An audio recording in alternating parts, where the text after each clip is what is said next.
നമസ്കാരം.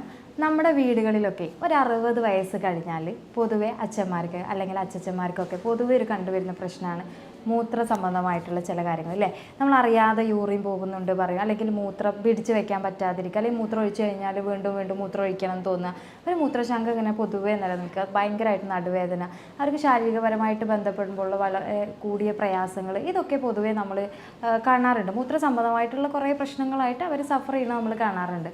അത്തരം വിഷയങ്ങളിൽ അവർ ഡോക്ടറെ കാണിക്കും, അല്ലെങ്കിൽ നമ്മൾ പോയിട്ട് ഡോക്ടറെ കാണിക്കുന്ന അവസ്ഥയിൽ പൊതുവേ ആദ്യഘട്ടത്തിൽ ഇത്ര കണ്ടീഷൻ വരുമ്പോൾ നമ്മളത് വാർദ്ധക്യ സഹജമായിട്ടുള്ള കാര്യങ്ങളാണെന്ന് പറഞ്ഞിട്ട് നമ്മൾ അതിനെ മൈൻഡ് ചെയ്യാതിരിക്കുകയും ഒരു പരിധി കഴിഞ്ഞാൽ പിന്നെ നമ്മൾ കൺസൾട്ടേഷന് വേണ്ടിയിട്ട് പോകുമ്പോൾ നമ്മൾ ആദ്യം ചെയ്യുക കുറച്ച് ടെസ്റ്റുകളായിരിക്കും, യൂറിൻ സംബന്ധമായിട്ട് എന്തെങ്കിലും ഇഷ്യൂസ് ഉണ്ടോ എന്നുള്ളതൊക്കെ അല്ലേ.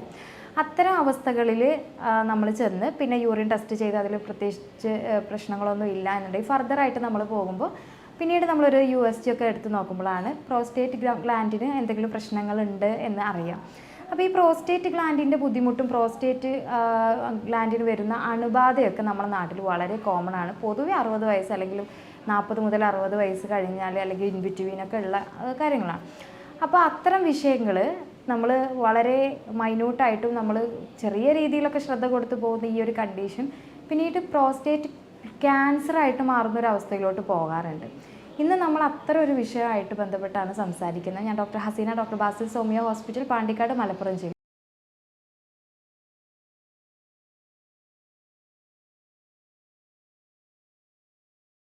പൊതുവേ പ്രോസ്റ്റേറ്റിസ് അല്ലെങ്കിൽ പ്രോസ്റ്റേറ്റ് ഗ്ലാൻഡ് ബുദ്ധിമുട്ട് എന്നൊക്കെ പറഞ്ഞു കഴിഞ്ഞാൽ നമ്മുടെ നാട്ടിൽ ഇപ്പോൾ പൊതുവെ എല്ലാവർക്കും അറിയാം. കാരണം ഒരു സ്ത്രീകൾക്ക് യൂട്രൈൻ ഫൈബ്രോയിഡൊക്കെ വരുന്ന പോലെയാണ് പുരുഷന്മാരിലൊരു 60 വയസ്സായി കഴിഞ്ഞാൽ മൂത്ര സംബന്ധമായിട്ടുള്ള പ്രശ്നങ്ങൾ വരിക. അതിൻ്റെ ഒരു റീസൺ മിക്കവാറും 90% കേസിലും ഈ ഒരു പ്രോസ്റ്റേറ്റിക് ഗ്ലാൻഡ് അല്ലെങ്കിൽ ഗ്രന്ഥിയുടെ അണുബാധയോ അല്ലെങ്കിൽ അത് വരുന്ന എന്തെങ്കിലും ഇഷ്യൂസ് ആയിരിക്കും. സോ എന്താണ് ഇത്, അത് എങ്ങനെ പരിഹരിക്കാമെന്നും കൂടെ നമുക്ക് നോക്കാം. നമുക്ക് ഈ പ്രോസ്റ്റേറ്റ് ഗ്രന്ഥി എന്ന് പറയുന്നത് നമ്മളുടെ പുരുഷന്മാരിൽ മൂത്രനാളത്തിൽ അല്ലെങ്കിൽ നമ്മളുടെ മലാശയത്തിൻ്റെ ഭാഗത്തും ഇൻബിറ്റ്വീൻ മൂത്രസഞ്ചിയുമായിട്ട് ഇൻബിറ്റ്വീൻ കിടക്കുന്ന ഒരു ഗ്രന്ഥി പോലെയാണ്. ഈ ഒരു ഗ്രന്ഥി എന്തിനാണ് നമ്മളെ സഹായിക്കണമെന്ന് ചോദിച്ചു കഴിഞ്ഞാൽ സാധാരണ ബീജത്തിൻ്റെ പ്രൊട്ടക്ഷനും അല്ലെങ്കിൽ ബീജം ക്വാളിറ്റി ഇമ്പ്രൂവ് ചെയ്യുക, അല്ലെങ്കിൽ ഒരു സ്പേം അല്ലെങ്കിൽ ഒരു ബീജം അതിൻ്റെ ഒരു ക്വാളിറ്റിയിൽ ഇങ്ങനെ മെയിൻറ്റെയിൻ ചെയ്യാൻ വളരെയേറെ ഇതിൽ നിന്ന് വരുന്ന ഒരു സ്രവം നമ്മളെ ഹെൽപ്പ് ചെയ്യാറുണ്ട്. അപ്പോൾ അതാണ് അതിൻ്റെ ഡ്യൂട്ടി എന്ന് പറയുന്നത്. പൊതുവേ ഇതിന് വരുന്ന പ്രോബ്ലംസും അതുപോലെ തന്നെ ഇതിന് വരുന്ന അണുബാധകളും ഒക്കെയാണ് പ്രോസ്റ്റേറ്റ് ക്യാൻസർ എന്നുള്ളൊരു ലെവലിലോട്ട് നമ്മളെ കൊണ്ടെത്തിക്കാറുള്ളത്. ഇതിൻ്റെ ഒരു ക്രൈറ്റീരിയ അല്ലെങ്കിൽ ഇത് വരാനുള്ളൊരു റീസൺ എന്തൊക്കെയാണെന്നുള്ളതാണ് നമ്മൾ അടുത്ത് നോക്കുന്നത്. സാധാരണ മെയിൻ റീസൺ എന്ന് പറയുന്നത് പ്രശ്നം വരുന്നത് പുരുഷന്മാരായതുകൊണ്ട് തന്നെയാണ്. കാരണം എന്താണെന്ന് ചോദിച്ചു കഴിഞ്ഞാൽ പുരുഷന്മാരിൽ കാണുന്ന ടെസ്റ്റോസ്റ്റെറോൺ ഹോർമോൺസ് നമുക്ക് തിരിച്ചൊരു എന്താ പറയുക, അതൊരു നമ്മളെ ശരീരത്തിൽ കാണിക്കേണ്ട അവസ്ഥകളിൽ നിന്ന് ഓപ്പോസിറ്റ് റിയാക്ഷൻ കാണിക്കുമ്പോൾ അല്ലെങ്കിൽ അത് നമുക്കൊരു തിരിച്ചൊരു ഓപ്പോസിറ്റ് കാര്യങ്ങൾ അവിടെ പ്രതിരോധിക്കാനുള്ള ശക്തി കുറയുക, അത്തരം വിഷയങ്ങളൊക്കെ ആയിട്ട് ബന്ധപ്പെട്ട് ഇതിൻ്റെ ഒരു പ്രവർത്തനം ഓപ്പോസിറ്റ് രീതിയിലാവുമ്പോഴാണ് ഇതിൻ്റെ ഒരു മെയിൻ റീസണായിട്ട് വരുന്നത്. പിന്നീട് പറയാനുള്ളത് ഏജ് തന്നെയാണ്. ഏജ് എന്ന് പറയുമ്പോൾ ശരിക്കും ഒരു 60ൻ്റെ മേലെ മിക്കവാറും ഒരു 80% ആളുകൾക്കും നമുക്ക് ഇത്തരം കണ്ടീഷൻസ് കാണാറുണ്ട്. പക്ഷേ സ്റ്റിൽ നമുക്ക് പ്രോസ്റ്റേറ്റ് ക്യാൻസർ ആയിട്ട് മാറുന്നത് വളരെ വളരെ റെയറാണ് എന്നുള്ളതാണ്. നമുക്കിപ്പോൾ ഒരു 4 ലക്ഷം ആളുകളുണ്ടെങ്കിൽ വളരെ 1 മുതൽ 9 വരെ അല്ലെങ്കിൽ 1 മുതൽ 10 വരെ ആളുകളിൽ മാത്രമാണ് ഈ ഒരു ക്യാൻസർ എന്നുള്ള രീതിയിലോട്ട് പോവുക. അതുവരെ ഇത്തരം കംപ്ലയിൻസുകൾ നമ്മളെ ചുറ്റിപ്പറ്റി ഉണ്ടാവുന്നുണ്ട്. മൂത്ര സംബന്ധമായിട്ട് മുന്നേ നമ്മൾ പറഞ്ഞിട്ടുള്ള എല്ലാ കംപ്ലയിൻസുകളും ഈ ഒരു പ്രോസ്റ്റേറ്റ് ഗ്രന്ഥിക്ക് എന്തെങ്കിലും ബുദ്ധിമുട്ട് അല്ലെങ്കിൽ അണുബാധയ്ക്ക് വരുമ്പോൾ സംഭവിക്കുന്ന കാര്യങ്ങളാണ്. സോ മൂന്നാമത്തെ കാര്യം എന്ന് പറയുന്നത് നമ്മൾ നല്ല പൊണ്ണത്തടി ഉള്ള ആളുകളാണെങ്കിൽ തീർച്ചയായിട്ടും ഇത് വരാനുള്ള സാധ്യതയുണ്ട്. നാലാമത്തത് നമ്മളുടെ ഫാമിലിയിൽ എന്തെങ്കിലും തരത്തിൽ ക്യാൻസർ ഉണ്ടെന്ന് വിചാരിക്കുക.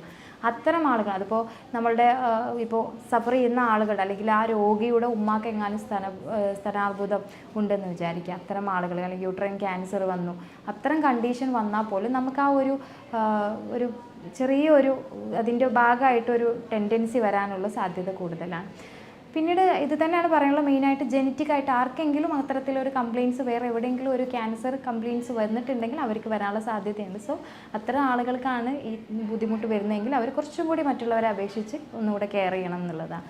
ശരിക്കും നമുക്ക് വ്യായാമം ഇല്ലാതിരിക്കുക തന്നെയാണ് മെയിൻ റീസൺ എന്ന് പറയുന്നത്. കറക്റ്റായിട്ട് നമുക്ക് പെൽവിക് ഓർഗനിലോട്ട് കറക്റ്റായിട്ട് രക്തോട്ടം കിട്ടുന്നുണ്ടെങ്കിൽ തന്നെ ഒരു 90-95% അസുഖങ്ങളും നമുക്ക് കുറവായിട്ട് വരും. സോ ഒരു പരിധിയിലപ്പുറം നമുക്ക് കൊഴുപ്പ് കെട്ടി നിൽക്കുക, ശരിയായ രീതിയിലൊരു ബ്ലഡ് സർക്കുലേഷൻ ഇല്ല, അവിടെ നീർക്കെട്ട് വന്നുകൊണ്ടിരിക്കുക, അതല്ലാന്നുണ്ടെങ്കിൽ അവിടെ പ്രതിരോധിക്കാനുള്ള ഒരു കഴിവ് അവിടുത്തെ ഓർഗൻസിന് നമ്മുടെ ശരീരത്തിന് ഇല്ല എന്നുണ്ടെങ്കിൽ തീർച്ചയായിട്ടും ഈ ബുദ്ധിമുട്ട് വരും. സോ നമുക്ക് എക്സസൈസുകൾ മസ്റ്റായിട്ടും നമുക്ക് പ്രോസ്റ്റേറ്റിസ് ആണെങ്കിലും ശരി, നമുക്ക് പിന്നീട് ഗ്ലാൻഡ്സിന് വരുന്ന എന്ത് ബുദ്ധിമുട്ടാണെങ്കിലും ക്യാൻസർ എന്നുള്ള കണ്ടീഷനിൽ പോകുന്നതിന് മുമ്പേ ഒക്കെ നമുക്ക് സേഫായിട്ട് നമ്മളെ നിൽക്കാൻ സഹായിക്കുന്ന ഒരു കാര്യമാണ്.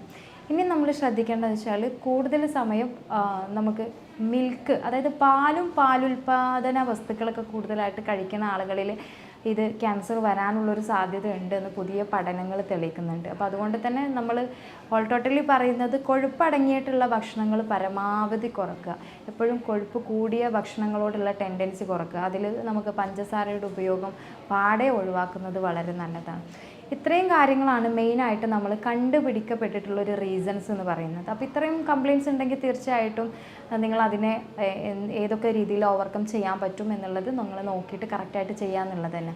പിന്നെ ഏജ് എന്ന് പറയുന്ന ഒരു ഫാക്ടർ നമുക്ക് ഒരിക്കലും തടയാൻ പറ്റില്ല. പക്ഷേ ഏജ് ഉണ്ടെങ്കിൽ നമുക്ക് നല്ല രീതിയിൽ ഇമ്മ്യൂണിറ്റി, പ്രതിരോധ പവർ കൊണ്ടുവന്നിട്ട് ബോഡിയെ പ്രൊട്ടക്റ്റ് ചെയ്യാൻ പറ്റും. നല്ല രീതിയിൽ വെള്ളം കുടിക്കുന്നതും നമ്മളെ ബോഡി വാട്ടർ ഇംബാലൻസ് ചെയ്യുന്നതും ഈ ഒരു കംപ്ലയിൻറ്റ്സ് ഒരു പരിധിവരെ കുറയ്ക്കുന്നതിന് നമ്മളെ ഹെൽപ്പ് ചെയ്യുന്നുള്ളതാണ്. ഇനി ഇത്തരം കംപ്ലയിൻസുകൾ വന്നു കഴിഞ്ഞാൽ നമ്മൾ എങ്ങനെ അത് തിരിച്ചറിയുന്നുള്ളത്. സാധാരണ ഇത്രയും കംപ്ലയിൻറ്റ്സ് വരുമ്പോൾ ആദ്യഘട്ടത്തിൽ ഇത് വയസ്സാകുമ്പോൾ വരുന്ന അസുഖമാണെന്ന് പറഞ്ഞിട്ട് നമ്മൾ മാറ്റി നിർത്താറുണ്ട്. മിക്ക പേഷ്യൻസും നമുക്ക് ഇപ്പോൾ ഒ പിയിലൊക്കെ വരുന്ന മിക്ക പേഷ്യൻസും ഈ ഒരു പ്രോസ്റ്റേറ്റിസ് എന്ന ഒരു കണ്ടീഷനെ പറ്റി അവെയറാണ്. അതായത് അവർ വന്ന് പറയുക ഡോക്ടറെ പ്രോസ്റ്റേറ്റിസ് കംപ്ലയിൻറ്റ്സ് ഉണ്ട് എന്നാണ് പറയുക. അത് എല്ലാ ഡോക്ടേഴ്സിനെ കാണിക്കുമ്പോഴും ഓക്കെ ഫൈൻ ഇത് കുഴപ്പമില്ല എന്നുള്ള രീതിയിൽ തന്നെയാണ് നമ്മളത് കറക്റ്റ് ഫോളോ അപ്പ് എടുത്ത് പോവുകയാണെങ്കിൽ നമുക്ക് വേറെ ഇഷ്യൂസ് ഒന്നും വരാൻ സാധ്യത കുറവാണ്. പക്ഷേ ഇൻ ബിറ്റ്വീൻ ഇതിൽ നിന്ന് ഏതെങ്കിലും ഇപ്പോൾ ഒരു പരിധി വിട്ട് നമുക്ക് മരുന്ന് കഴിക്കുന്നുണ്ട്, പെയിൻ കുറയുന്നില്ല, നമ്മൾ USG ചെയ്ത് നോക്കി, ചെറിയ അപ്പോൾ ഇച്ചിരി ഇഷ്യൂസ് കണ്ടു, പിന്നീട് അത് ഫോളോ അപ്പ് എടുക്കാതെ നിൽക്കുമ്പോൾ വീണ്ടും പ്രശ്നങ്ങളുണ്ട് എന്നുണ്ടെങ്കിൽ ഫർദറായിട്ട്, അതായത് നമുക്ക് PSA ടെസ്റ്റ് ചെയ്യാം, അതുപോലെ തന്നെ നമുക്ക് സ്കാനിങ്, MRI, CT, അത് ഫർദറായിട്ട് എന്താണ് ബയോപ്സി ഒക്കെ ചെയ്തിട്ട് ഇത്തരം വിഷയങ്ങൾ എന്തെങ്കിലും ഉണ്ടോ എന്നുള്ളത് നമ്മൾ കൺഫേം ചെയ്യുക എന്നുള്ളതാണ് മെയിൻ ഫാക്റ്റ് എന്ന് പറയുന്നത്. ഇനി നമുക്ക് ഇതിനെ എങ്ങനെ പ്രതിരോധിക്കാൻ പറ്റും എന്നുള്ളത് മെയിനായിട്ട് നമ്മൾ ആദ്യം പറഞ്ഞ പോലെ തന്നെ എന്തൊക്കെ പ്രയാസങ്ങൾ ബോഡിയിലുണ്ട് അതൊക്കെ കറക്റ്റ് ചെയ്യാം. ഇനിയിപ്പോൾ പ്രായമായി ഇത്തരം വിഷയങ്ങളൊന്നുമില്ല, പക്ഷേ ചെറിയ രീതിയിൽ പ്രയാസങ്ങൾ വന്നു പോകുന്നുണ്ട് എന്നുണ്ടെങ്കിൽ നമ്മൾ ചെറിയ രീതിയിൽ കുറച്ച് ശരീരത്തിൽ കുറച്ച് ഇമ്മ്യൂണിറ്റി പവർ ഇൻക്രീസ് ചെയ്ത് കൊണ്ടുവരാം. ഉലുവച്ചിരിയൊക്കെ കഴിക്കുന്നത്, ഭക്ഷണത്തിൽ ഉൾപ്പെടുത്തുന്നത് നമ്മൾക്ക് ഒന്ന് ബോഡി കറക്റ്റ് ചെയ്യാൻ സഹായിക്കും. അതുപോലെ തന്നെ നമുക്ക് പട്ടയിട്ട വെള്ളം കുടിക്കാം. കറുവപ്പട്ടയിട്ട ചെറിയ പീസ് പട്ടയിട്ട വെള്ളം കുടിക്കുന്നത് നല്ലതാണ്. അതുപോലെ തന്നെ നമുക്ക് അണുബാധ കുറക്കാൻ ശരീരത്തിൽ മഞ്ഞളിൻ്റെ ഉപയോഗം കൂട്ടുക. അത് വീട്ടിൽ പൊടിച്ച് അല്ലെങ്കിൽ വീട്ടിൽ ഉണ്ടാക്കിയ മഞ്ഞളാണ് കഴിക്കേണ്ടത്. പിന്നെ ഇഞ്ചി, വെളുത്തുള്ളി, ഇതൊക്കെ തന്നെ നമ്മളുടെ അടുക്കളയിലുള്ള പല കാര്യങ്ങളും വെച്ചിട്ട് നമുക്ക് പ്രതിരോധ ശേഷി പതുക്കെ നമുക്ക് ഇമ്പ്രൂവ് ചെയ്തെടുക്കാൻ പറ്റും.